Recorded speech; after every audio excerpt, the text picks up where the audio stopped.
pose. So you have to start quantifying what you do. Explain the exact how. Just do it.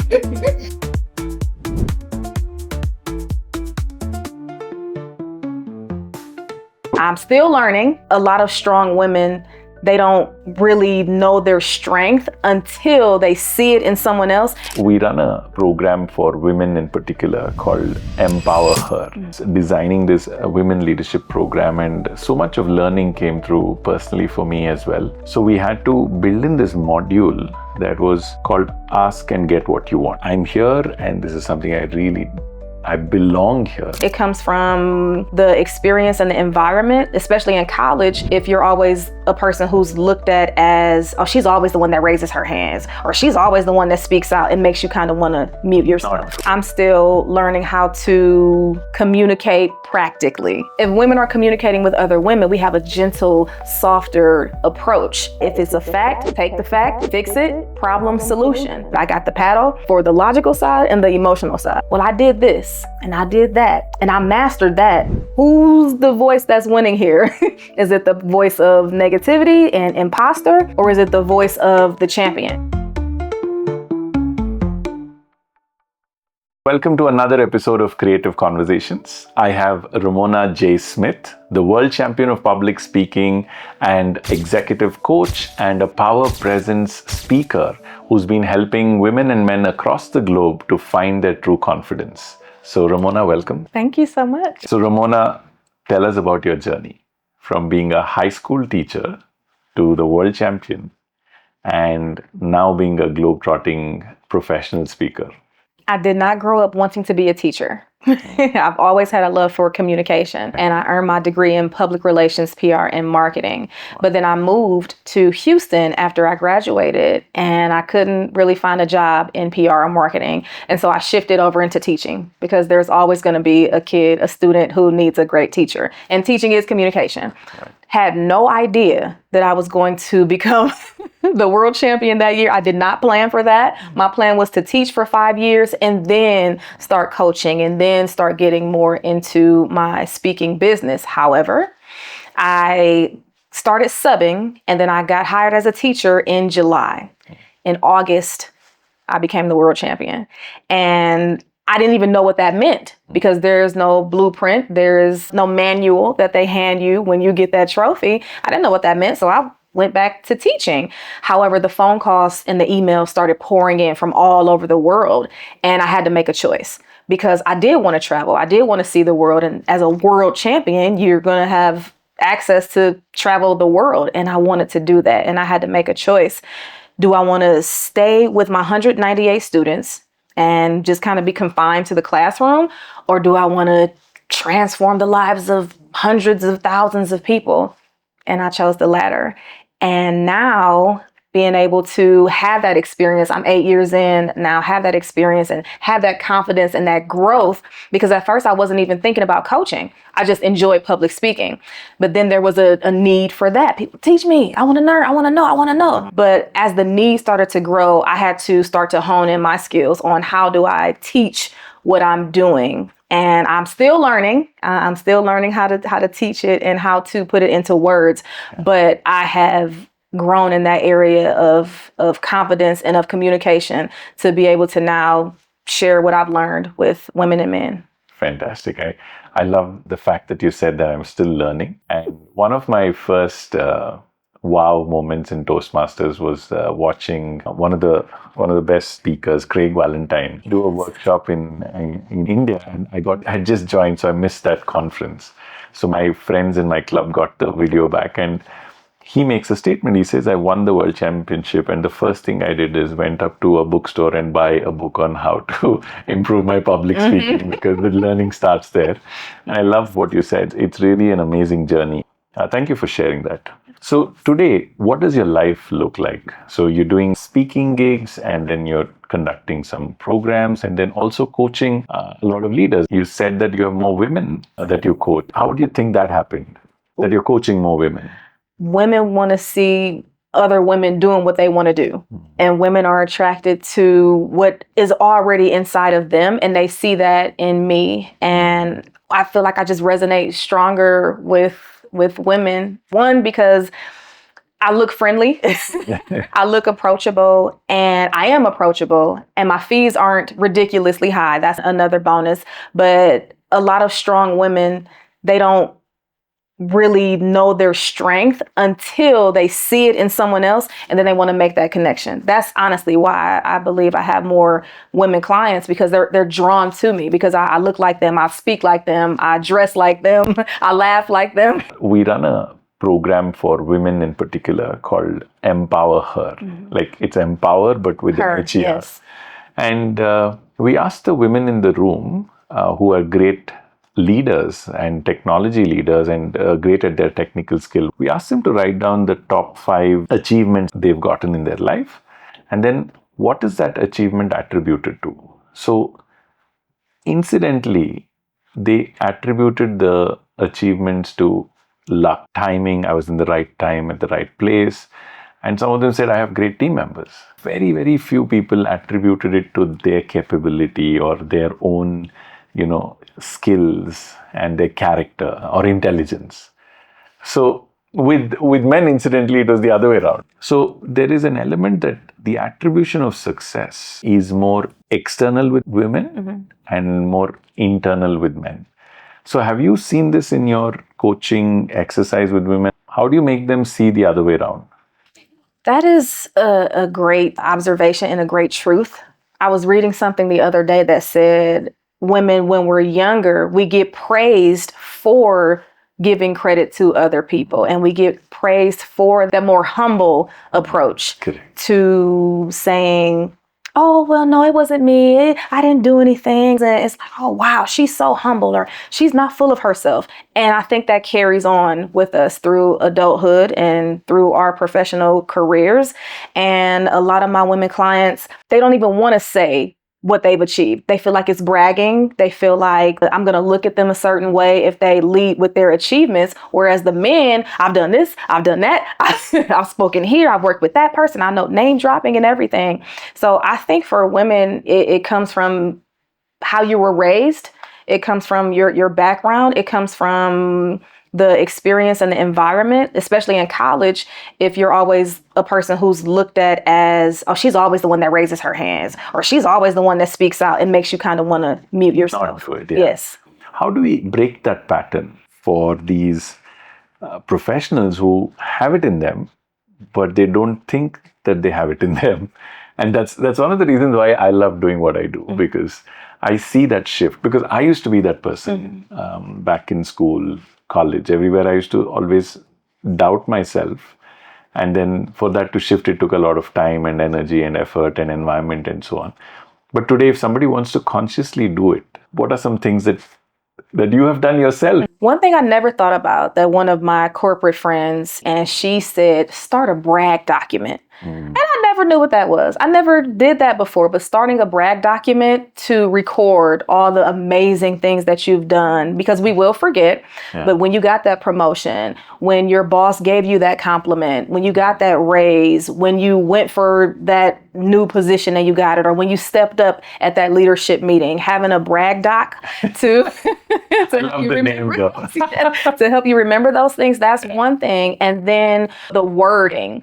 I don't have to walk into a room and say, I've spoken on 5 continents and I'm the world champion of public speaking. Now, I'm going to lead with that because I like the title, but being able to say, I am a global communicator who helps leaders and speakers transform their lives through communication.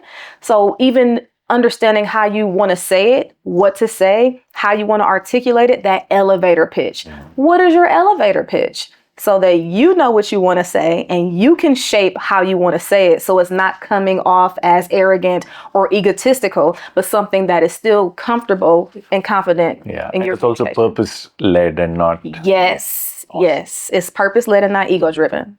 It's fantastic. And this is something that I believe in, that the way you communicate also changes the way you think. And it's interconnected. right? So the more you articulate what you want to say and then you relook at it and say it in a different way, it expands the way you sort of think as well. Yes, I agree with that. But I'm still learning how to communicate practically and communicate my strategies, because I feel my way through a lot of things, and being able to do it within myself helps me help other women do the same thing. It's also something that I've seen in our programs of executive coaching that we run for women, especially. There are people who are exceptionally good in terms of their talent and skill, but this self-doubt is so big. And also one of the leaders we were coaching in our program said that this role has always been done by a man before, so I myself don't know how will I do it. Right? What should that person do? Like, how should I start thinking different about this situation? I do have a client who we were just going over this. She's in a position where she's the youngest and a woman, and everybody else are these older, stiff necktie men, and it makes her feel intimidated. And there were meetings where she should have spoken up, and everything in her was screaming, say something, say something, say something. But she did not. Practicing speaking up, taking that mentality into the next meeting and challenging herself to speak up. And I think that's the hardest first step, to actually tell yourself that I'm going to say something, I'm going to say something, I'm going to say something, and then raising that hand or interjecting when there's a pause and speaking up. So that's the first step. You actually have to say something. You have to talk to yourself, maybe do some mirror work, do some affirmations, and then go in there and step up and swing that. I like to use boxing analogies. Yeah. You have to get in the ring. You have to swing that first punch. It comes straight from your speech. And I love the breakdown of the speech, how you used the 3 pieces, right? About round 1, round 2, round 3. I love that. Thank you. Going back to this mindset, that how it can shift psychologically speaking, there was an article that I was reading that says that typically women take a little more time to process feedback, even if it's a minor feedback, than any other gender, especially in a multi-gender setting. So suppose if I'm the only woman in the room and I get some feedback, and it's because the other people in the room are mostly men, it becomes so much more challenging to process it. And I could be perceived as a little slower or a little indecisive. What are the ways to navigate that? In my current relationship, I am very emotional. He is very logical. And if he says something to me, I will take it personally. It will penetrate my heart, and he's just giving me the facts. But a lot of the women in my life, we have a more gentle approach with one another.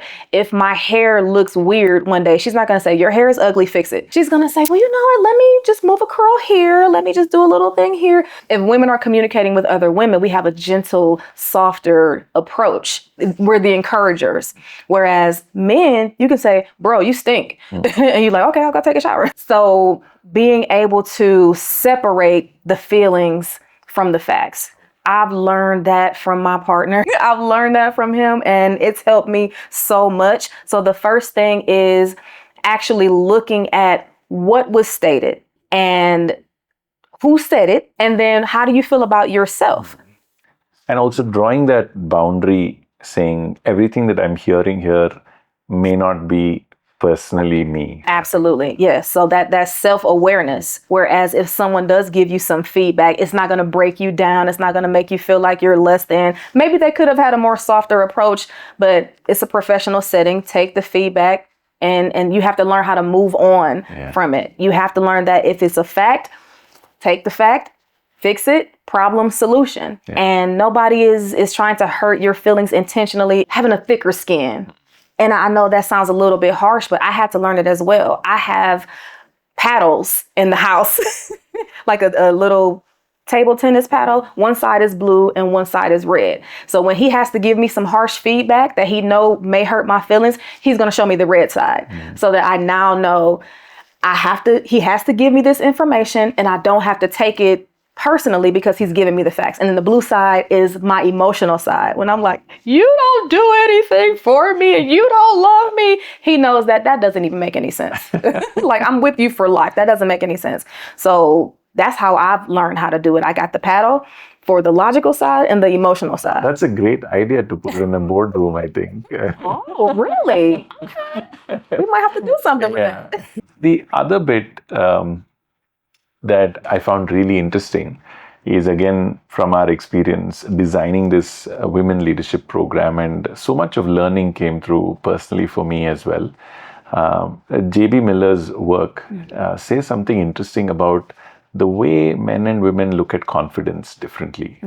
So confidence for men is more internal. It's like your phone battery. The battery is inside it, and then it just, you charge it and then it uses the battery to run the phone. Whereas in your alarm clock, you need those pieces of battery that are externally put in. So for women, it is like that confidence is built in relation, not in isolation. Acknowledgement of the skill set, a mutually, supportive environment. All of these are places that make them feel more confident. How do we navigate this? Because then in a mixed gender environment, there are some people who are intrinsically overconfident and some of us who are not. And then you're finding reasons and, validation to say, am I really confident about this? Has anybody told it to me? So how do we deal with that? The first thing that came to my mind was what we just talked about with the childhood, growing up as a woman. If I cook a good meal and nobody says it's delicious, I don't feel like I'm a good cook. If I create this beautiful dress for my daughter and she looks at it and she doesn't say anything, like, do you like it?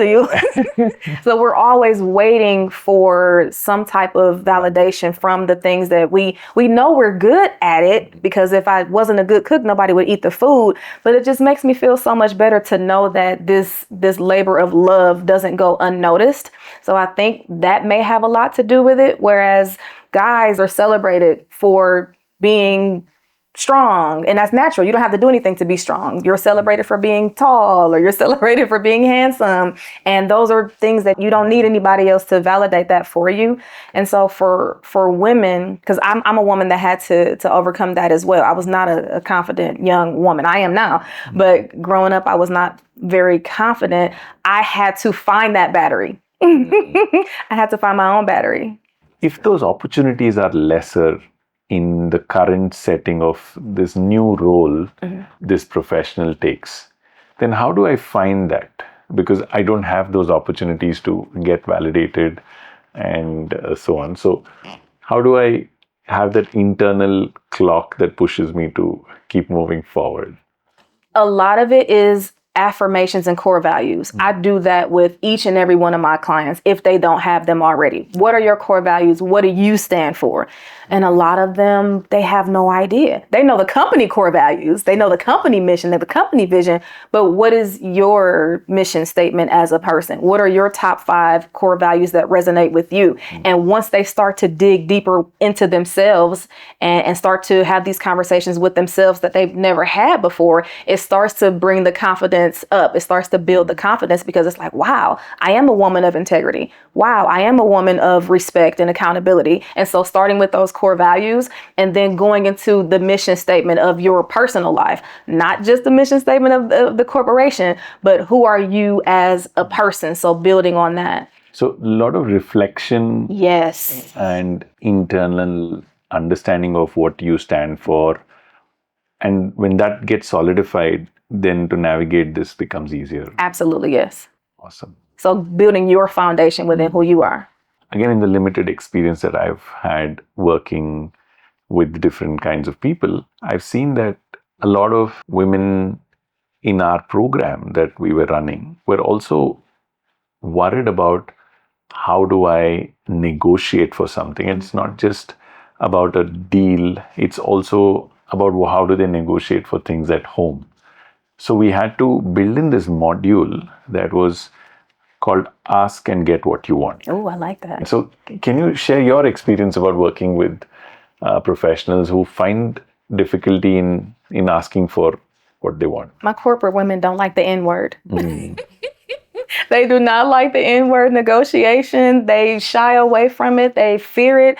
And even the clients that I have who may ask for a little bit, it's a tiny bit because the fear of rejection, the fear of coming on too strong initially, being kind of like a boss lady. I don't want to go in here asking for more than that what I feel like they might give me. Not necessarily what I'm worth, but if I lead with aggression, then maybe I'll be looked at as an aggressive person. Or if I make the ask and they say no, I don't want to risk the embarrassment and the humiliation. So I will just settle for whatever I get so I can avoid ruffling any feathers.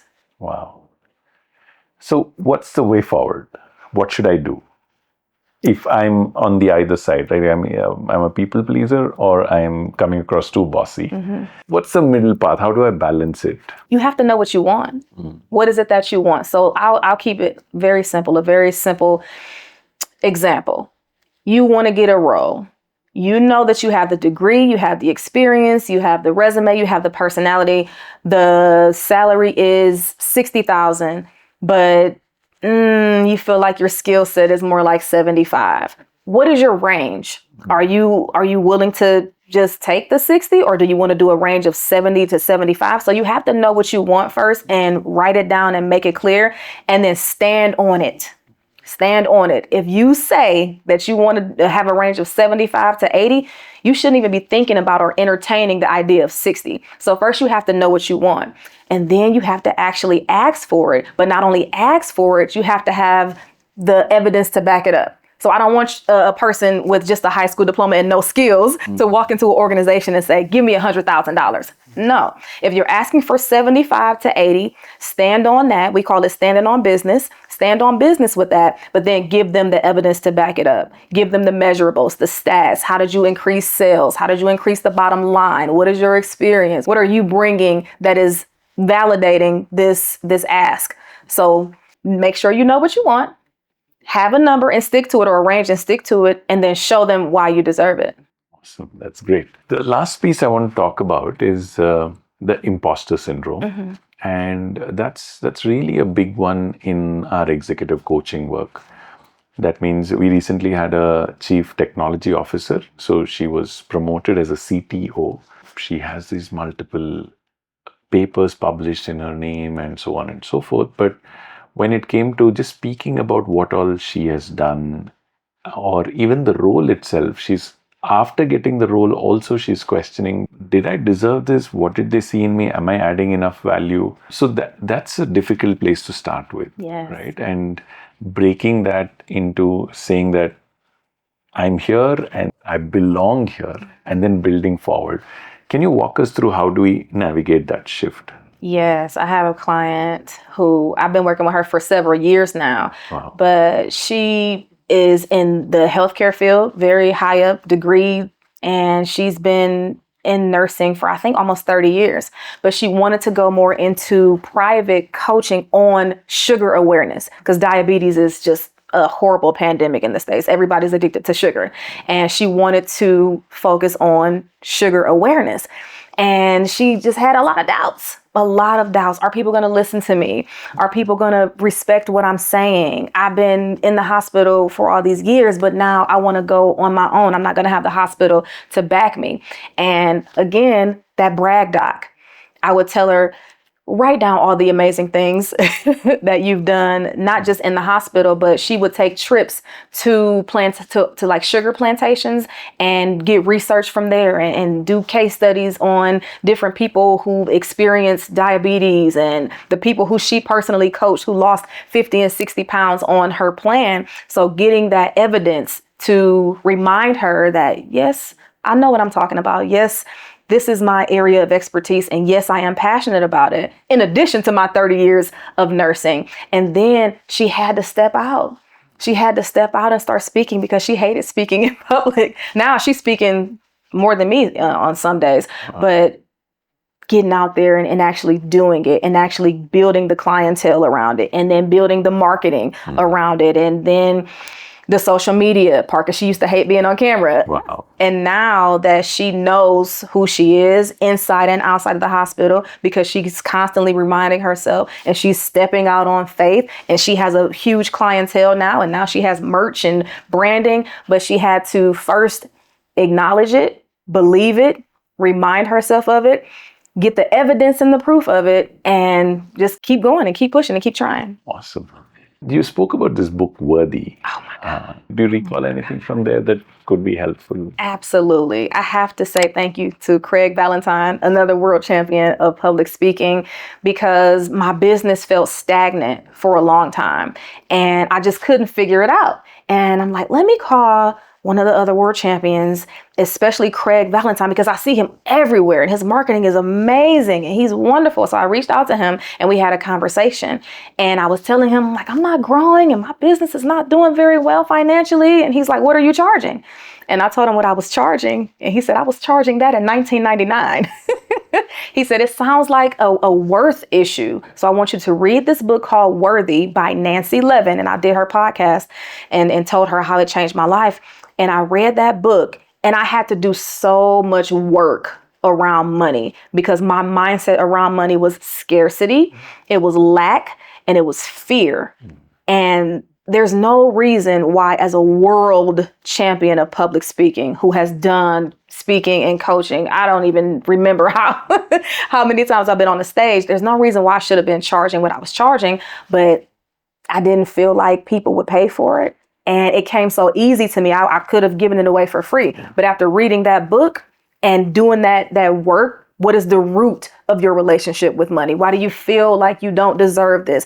Is the value matching the dollar amount? And I did the work and I answered those deep questions, and it changed my world. It changed my mind, and it changed my bank account. Awesome. To women. Is there a message that you want to give to that professional out there who's doubting themselves, but they genuinely have it in them, but they don't have the confidence to believe in it? What would that be?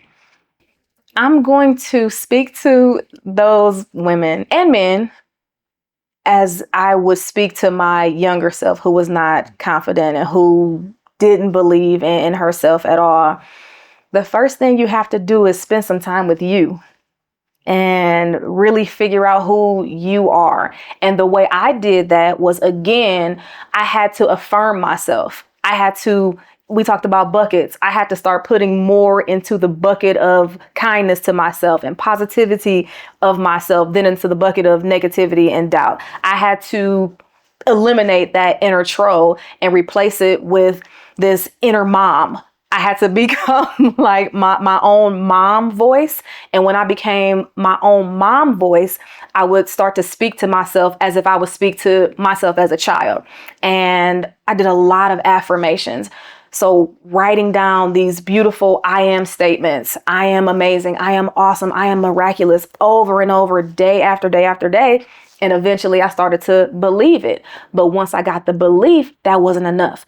Now I have to start proving to myself that I am who I say I am. So how can I go out and challenge myself to be awesome and be miraculous and be amazing? Well, maybe if I am invited to lead a Toastmasters club, maybe I'll say yes. I'm afraid and I'm fearful, but maybe I'll say yes and just see what happens. And I ended up being a great president of my Toastmasters club and a great area director and a great division director, which is in alignment with those I am statements, which is in alignment with who I am. I had to build on those core values of respect and integrity and service and excellence, not just with Toastmasters, but within myself, and making sure I make decisions that align with those core values and those pillars.